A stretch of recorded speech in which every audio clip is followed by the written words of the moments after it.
Hey, this is Gary with Today for Tomorrow. My apologies, I have not been on YouTube recently. Had a lot of things going on with the foundation, but I just checked and I had a viewer that wanted an update on my own personal food forest in my backyard in South Florida. So I thought, why not? So here we go. Here's my own food forest in my backyard in South Florida. For those of you who've seen earlier videos, it'll probably be kind of neat to see how this thing has grown. So, enough talk, let's check it out. Okay, so starting up front, this is the red Jamaican bananas.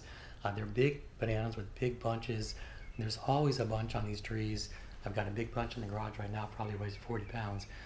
So just a real good producer up front here in the sunlight. Around the side, this is the north side, it's hard to get light. Half the year, you can see that shade line. Half the year, that shade line's out to the border fence there. So it's really hard to get things established. They've got to get as tall as the fence to get going. And you'll see this little purple sugar apple here really needs to get growing while it's got the sunlight. I removed a Tindora plant that I got from Lonnie Reed up in the land from the Reed farm that was on this fence because it just wasn't getting sun. It's now in the community garden getting lots of sun and happy. We just passed a lychee tree that's just about to get sun full time, as well as that chaya.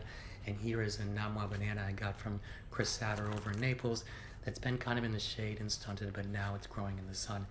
Hey, apologies guys. Usually my food forest looks really good. I give it a lot of love, but I've been so busy that the compost and the food forest here are really looking kind of ratty.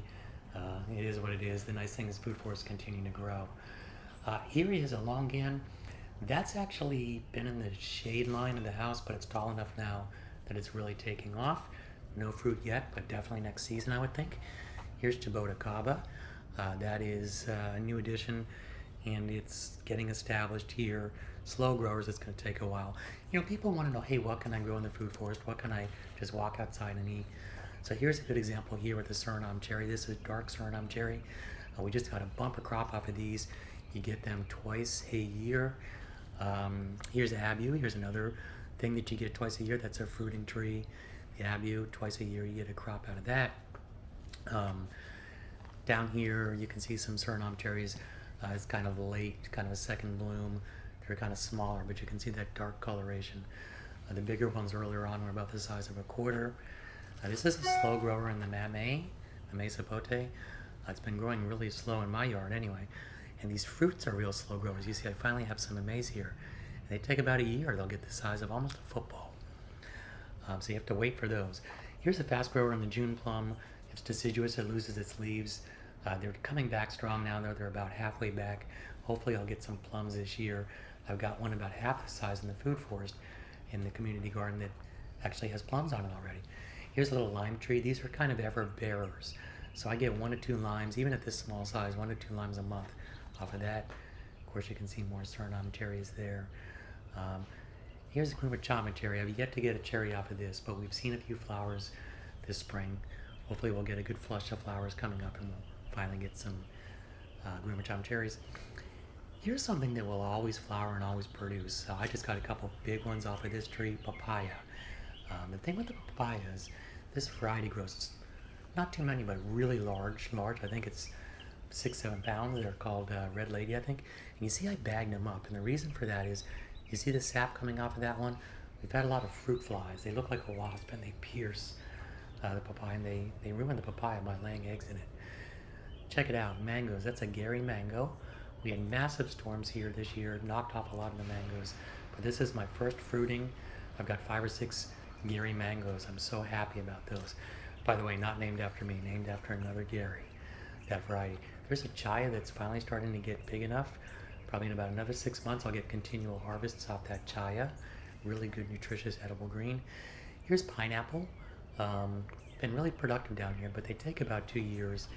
And I've got some shade here, which I knew I would get once my Glen mango started growing. So if you've seen earlier videos, you see this thing's really growing. No fruit this season, but definitely next season. And here's dwarf Cavendish. There's another, thing you want in your food forest because you just constantly get fruit.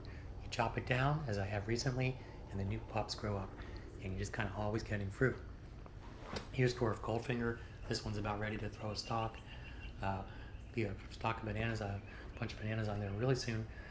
Mulberry, huge producer, okay? The cool thing, I just cut them back, is every time you cut them back, you get more mulberries. The last 2 weeks, 3 weeks, I've been getting almost a whole water glass full every morning out of just 3 mulberries.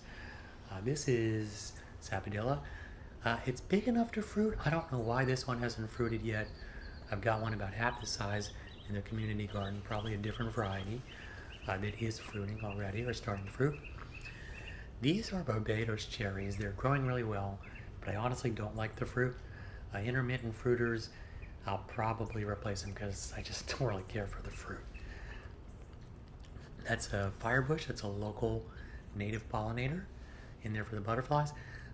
You can see some mulberries already popping up because I just cut this back, and it's going to get in full growth mode and start blooming again.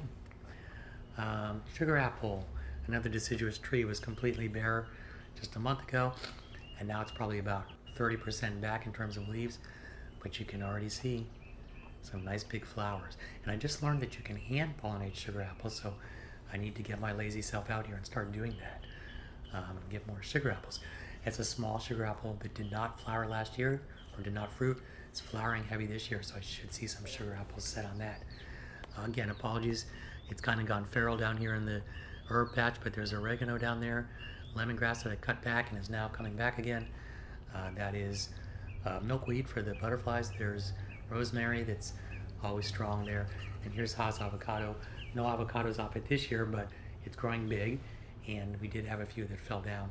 But listen, you can get avocados year-round almost if you plant a few varieties. That's more banana. Down here you'll see jaboticaba, a little one there and another little one there. Kind of going slow in the shade here, but still happy.